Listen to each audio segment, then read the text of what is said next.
Swadika, good morning and welcome to Newsline. I'm Cholapansa Narula. Thank you very much for joining us. It's Monday, May 30th of 2016. Let's take a look at today's news in Thailand moves forward.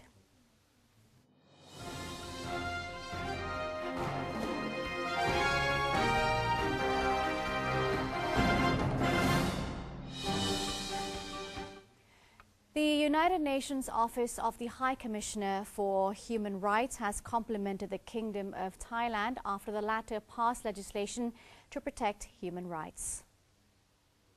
Government spokesperson Major General Sansern Kao Kamnert said the UN office praised Thailand after a bill concerning the prevention of torture and enforced disappearances had been passed into law. The United Nations said it was a step forward for Thailand to respect and protect the human rights. Major General Sansern then asserted that the Thai government is committed to protecting and defending the rights of every citizen according to international standards and the rule of law, adding that the government is open to scrutiny by any side. He went on to say that it is the government's main responsibility to maintain peace and order, as well as bring back a true and sustainable democracy to the people. The government is calling on the private sector to aid the country's economy progress. Deputy Prime Minister Somkit Jatusipitak said that investment by the private sector remained low during the first quarter of 2016, while budget disbursement by government offices rose 12% from a year ago, the highest annual growth in many years. Dr. Somkit's comments were made during his participation in an assembly of regional chambers of commerce for the first quarter of this year. He said that the government has introduced incentives via the Board of Investment or BOI to encourage the private sector to boost its investment by 19%. Dr. Somkit added that the Chambers of Commerce and the Joint Standing Committee on Commerce, Industry and Banking are responsible for promoting tourism and regional economy.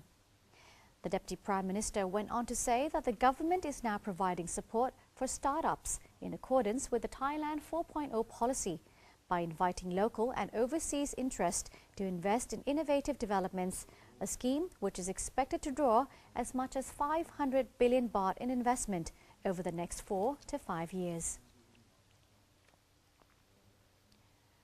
Minister attached to the Prime Minister's office, Suwapan Tanyuwatana, is confident that criticisms of the draft constitution will not lead to social unrest.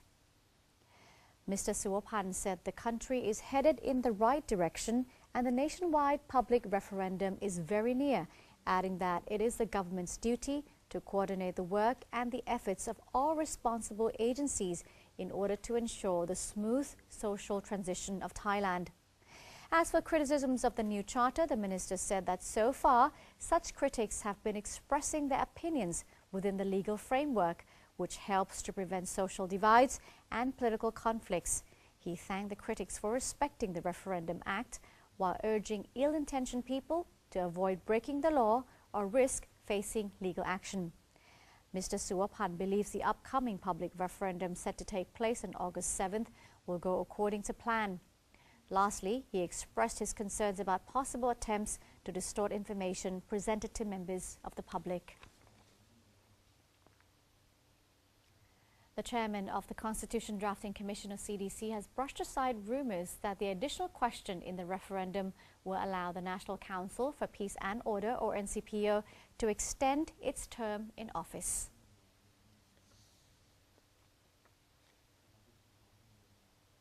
Of the NCPO for another 3 terms or 12 years, CDC Chairman Mitai Ruchupan said such a claim is groundless and that it is impossible for the NCPO to stay in office once a new government has been elected. The additional question asks whether or not appointed senators should be allowed to join elected senators in the selection of the Prime Minister. Mr. Mitai said that all sides are working in unison to steer the nation forward without seeking personal gain. The chairman claimed that there are some groups of people trying to cause misunderstandings and confusion among the public regarding the draft constitution. He asked the Election Commission to bring those responsible to justice. When asked about the recently held training sessions for volunteers, Mr. Michai said it was very difficult to make the volunteers understand every detail of the draft constitution during the two-day program, but believes that they have acquired sufficient information and knowledge about the draft to assist others in the period leading up to the referendum. The first Vice President of the National Legislative Assembly, or NLA, has no concerns about the upcoming nationwide trip to make known the additional referendum question. NLA First Vice President Surathai Liengbunlerchai has called on all sides to express their opinions about the draft constitution, the public referendum and its additional question in a constructive manner and without violating the Referendum Act. He went on to reveal that the NLA had endorsed a budget of 20 million baht to be given to the Secretariat of the Senate. The money will be spent on trips by volunteers to various provinces to inform the public of the purpose of the additional referendum question, which concerns the selection of Prime Minister. Mr. Surathai also expressed his personal belief that the public will understand the Constitution and will not be confused by this additional question. He then asked all responsible units to help prevent misinformation among the people. Moving on to our next story, the Community Development Department, or CDD, has been engaged in the implementation of the Pracharat Civil State Policy in Ubon Ratchathani Province. CDD Director General Apichat Todilokvet recently led a team of officials in charge of the development of the grassroots economy and the civil state policy in 4 lower northeastern provinces to visit Ubon Ratchathani to inspect the progress of related works. Ubon Ratchathani is one of the 4 provinces which include Yasothon,ศรีสะเกษ and Amnat Jalon, overseen by the committee. Mr. Apichat said that a new company named Pracharat Rak Samakhi Pratet Thai, which translates loosely as State of the People United for Thailand, has been set up to work with related community enterprises in helping implement the civil state policy and develop local and overseas market channels for OTOP merchandise. He said other branches of this company will be set up in all 76 provinces, and the process is expected to be completed by the end of this year. An annual forum aimed at discussing Thailand's future was held by the Office of the Civil Service Commission, or OCSC. Correspondent Kun Nirnut Traijakwanit has a story. Office of Civil Service Commission, or OCSC, hosted an annual forum under the theme Thailand's Development Strategy to discuss Thailand's future direction with government heads at all levels. Transport Minister Akom Termpitiya Phaisit presided over the forum and gave a speech on the topic of Transportation Infrastructure Roadmap to Strengthen Thailand. He reiterated that it is very important for all public and private sectors, including all government departments, to play a part in developing the country as a whole. Well, I think all the Deputy Director General is a kind of basics that all the executive needs to know. Not only their job, but they also need to know what's happening in the country. What other people is doing and what is the future of our transportation system and how we help improve the public transport. Because I think according to the statistic, the road accident is Thailand is the number 2 in the world. So it's not only the job of the Ministry of Transport, but everybody in the country and everybody in the other ministry has to help. The annual forum was organized as a part of the 2016 Senior Executive Development Program. The Public Relations Department's Deputy Director General, Dr. Jarun Chaisan, and more than 200 other government executives participated in the forum. I'm Niranu Traijakwanit reporting. The Internal Security Operation Command, or ISOC Region 4, has delivered dates to army units in the southern border provinces to give to Thai Muslims during Ramadan. More than 6,000 boxes of dates will be given to Thai Muslims in the Deep South in a show of the Army's solidarity. ISOC Region 4 spokesman Colonel Pramod Prom-in said the Army will provide maximum security for those in the southernmost provinces and support them in their religious activities during Ramadan. The Forward Command has imposed measures to control fireworks which might disturb religious ceremonies. In a move to stimulate tourism, the Tourism Authority of Thailand, or TAT, has staged a music festival featuring various artists in Udon Thani province. The festival took place at Thong Si Mueang Garden. Target groups were the region's many music lovers and visitors to the city. The event brought together famous singers and bands from both within the country and abroad. The festival attracted around 40,000 visitors, raking in over 40 million baht. TAT Governor Yuttasak Supasorn disclosed recently that the TAT plans to hold a major activity each month to offer tourists new options. T-Pop Festival, now in its second year, was held under the theme Thailand Music Festival. The first T-Pop Festival was held last year in Phetchaburi province. More than 32,000 people joined the inaugural event. The Provincial Irrigation Department in Buriram province advises the local farmers there to postpone the rice cultivation for one more month due to low water levels in local reservoirs. In Kampang Phet province, meanwhile, farmers' water sources have dried up, damaging crops. Drought has continued to affect the capital district of Kampang Phet. Local farmers are worried that all of their produce will be damaged if the situation does not improve. In Buriram, farmers inside and outside of irrigation areas in the province have been warned that their rice may be damaged if they choose to plant crops during this period. The Provincial Irrigation Department suggests that they should not plant rice until mid-June. Despite some rain in the province, there has been little water flowing into Buriram's 16 reservoirs.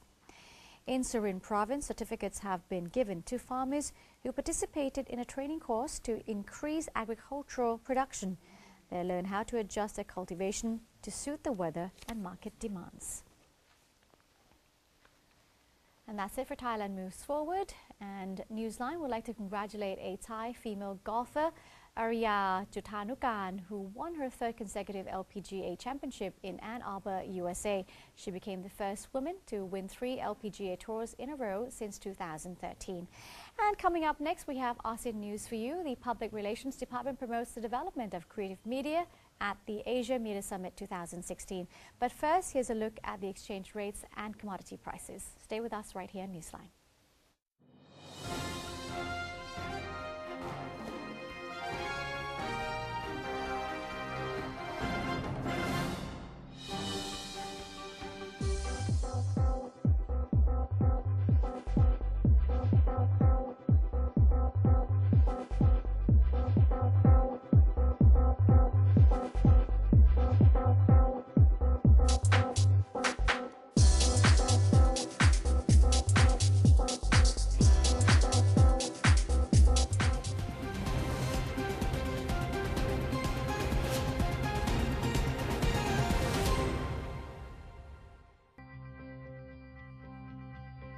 If the earth is your home,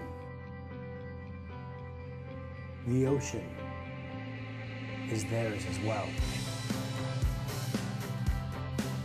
Working together, the government and private sector can solve all the issues currently facing the Thai fishing industry.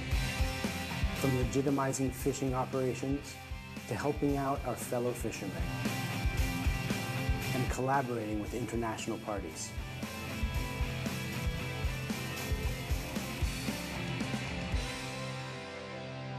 ตอนนี้ถึงเวลาแล้วนะครับที่เราจะต้องมาร่วมมือกันทำให้มันถูกต้องมันก็ต้องปรับตัวในช่วงแรกแต่ในระยะยาวมันก็คุ้มค่าถ้าไม่มีอาชีพนี้เราก็ไม่รู้จะทำอะไรกันแล้วผมก็พร้อมครับที่จะเป็นส่วนหนึ่งในการแก้ปัญหา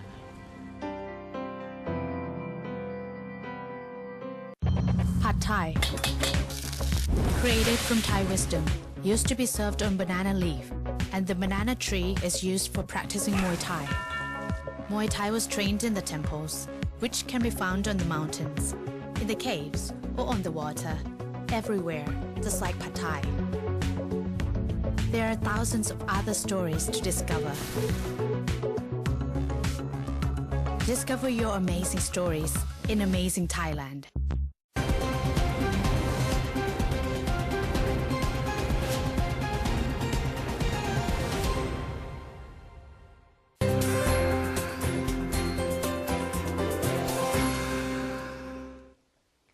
Welcome back. You're watching Newsline. The Government Public Relations Department is set to promote the development of creative media for easy public access.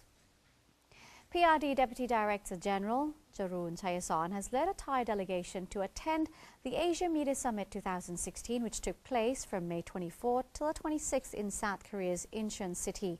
At the event, which was attended by more than 300 participants from the Asia-Pacific region, various topics were brought up for discussion, the aim being to promote the development and improvement of strategies for mass media, especially children's programs, as well as strategies related to copyright infringement. There were also discussions on cooperation between major radio networks and community radio networks to offer quality contents and allow easy access for consumers. In addition, academics and media organizations have urged media professionals in member countries to help promote borderless communications, which would add value to their broadcast content while meeting the demands of target audiences both outside and inside their countries who seek broader access to information and entertainment. Srisakhet province will soon establish a Lao cultural village promoting cultural tourism in the ASEAN community era. The event commemorated the 70th anniversary of His Majesty the King's accession to the throne on June 9, 2016, and Her Majesty the Queen's 7th cycle birthday anniversary this August 12th. The main purposes of the village are preserving local cultures and traditions, instilling a sense of patriotism, and exchanging knowledge with Laos and other neighbouring countries. The village's establishment would promote cultural tourism in the northeastern region while fostering connectivity with the ASEAN community.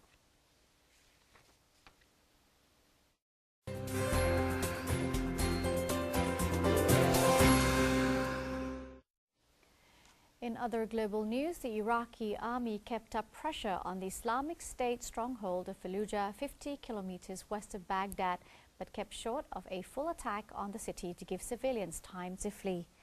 Backed by Shiite militias on the ground and airstrikes from the US-led coalition, the army is about to complete the encirclement of the city in an operation that started on May 23rd, according to state TV. Counter-terrorism forces specialized in urban warfare have taken up positions around Fallujah and should begin advancing inside the city when the encirclement is complete. Fallujah, a bastion of Sunni Muslim jihadists, was the first city to fall to Islamic State or IS in January 2014. 6 months later, the group declared a caliphate spanning large parts of Iraq and neighboring Syria. Migrants rescued from 2 boats in the Mediterranean this week told humanitarian workers in Italy that they saw another vessel carrying some 400 migrants sink. The Italian Navy vessel Viga arrived in port in southern Italy's Reggio Calabria on Sunday, carrying the bodies of 45 victims of Friday's migrant boat shipwreck and 629 migrants who were rescued from several boats in the Mediterranean. 3 vessels carrying migrants are confirmed to have sunk or capsized last week. More than 60 bodies are said to have been recovered, including those of 3 infants, and hundreds are believed to be missing. Giovanna Di Benedetto, spokeswoman for Save the Children in Italy, said the possible sinking of a 4th vessel on Thursday had not been reported. That ship, along with another fishing boat and a rubber boat, left Sabatra in Libya late on Wednesday, according to interviews with some of the 600 survivors from the 2 other vessels in the Sicilian port of Pozzallo. Most of the boats appear to have left from Sabratha, Libya, where many said smugglers had beaten them and women said they had been raped, according to Médecins Sans Frontières, which has 3 rescue boats in the area. Thousands of motorcyclists descended upon the U.S. Capitol to participate in the annual Rolling Thunder Run around the Washington Mall on Memorial Weekend. Spectators lined the streets for the yearly event to honor those who have served in the armed forces and to raise awareness for prisoners of war and soldiers still missing in action. Republican presidential candidate Donald Trump attended and spoke at the event. The organization says on its website that the Rolling Thunder Run first began as a demonstration for service members who were abandoned after the Vietnam War. The event was appropriately named Rolling Thunder because of the sound of the motorcycles made crossing the Memorial Bridge.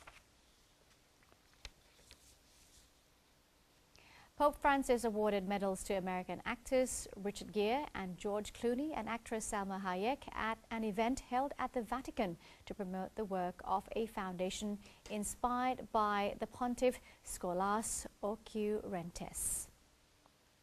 The foundation, whose name means schools that meet in Spanish, links technology with arts, aiming at social integration and a culture of peace. Francis had created a similar organization when he was Cardinal Jorge Bergoglio in Buenos Aires, Argentina, but Scholas has now become an international foundation working out of the Vatican. The Pope was also addressed by a group of YouTube creators from different parts of the world who asked him how to construct a better world. To a question over the weight of the responsibility that comes with his position, Pope Francis confessed he never expected to be elected as the Pope, but added that the responsibility that came with it did not scare him. And that's it for today's edition of Newsline. Thank you very much for joining us. If you do have any suggestions or comments, please write to us. The email address is newsline.nbt@gmail.com. Also, you can follow us on Facebook, simply typing in NNT, and our website is thainews.prd.go.th/en. Today we say goodbye, showing you some pictures of the annual LGBT parade held in Sao Paulo. I'm Chulapansan Rula. We'll see you tomorrow. Have a good one. สวัสดีค่ะ